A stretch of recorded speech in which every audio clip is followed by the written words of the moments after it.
Let me start with a story. Imagine two teenagers.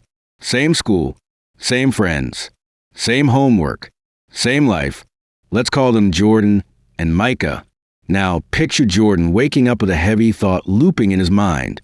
I don't have any real friends. People just tolerate me. Nobody actually likes me.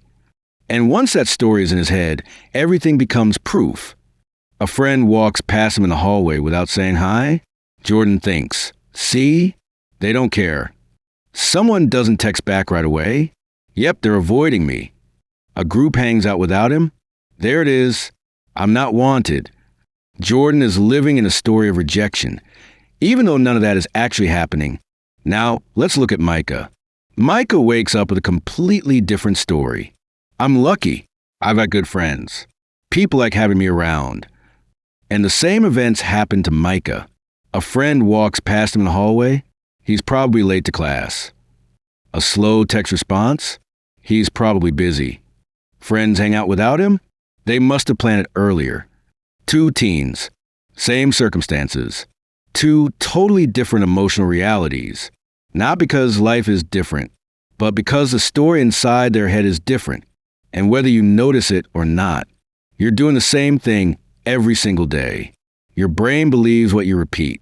If your story is, I'm not enough, I'm unlovable, people don't like me, I always mess things up, your brain literally rewires itself to search for evidence that supports that story. Feelings aren't facts.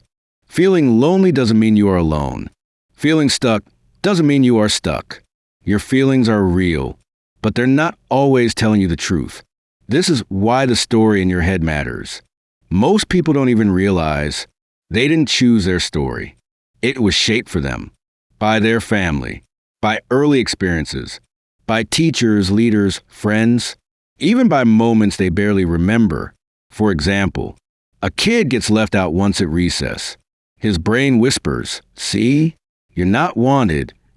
A stressed parent snaps at you. Your brain writes, I'm the problem. A coach yells. You think, I'm not good enough. Your brain is a pattern machine. If something hurts you once, your brain assumes it could happen again. So it creates a story to protect you. And here's the wild part. Your brain would rather hold on to a negative story that feels familiar than risk changing it, even if the new story will be healthier. But here's the truth. That old story isn't who you are. It's just what your brain learned. You can rewrite it. Here's a simple 3-step method you can use today. Step 1, catch the story. Ask yourself, what story am I telling myself right now? Step 2, challenge the story. Is this a fact or feeling? What else could be true? Am I reacting to this moment or to an old fear? Step 3, choose a better story. Not a fake story. Not toxic positivity. A story that is true, balanced, helpful. For example, old story would be, no one likes me. New story would be, I'm figuring out friendships.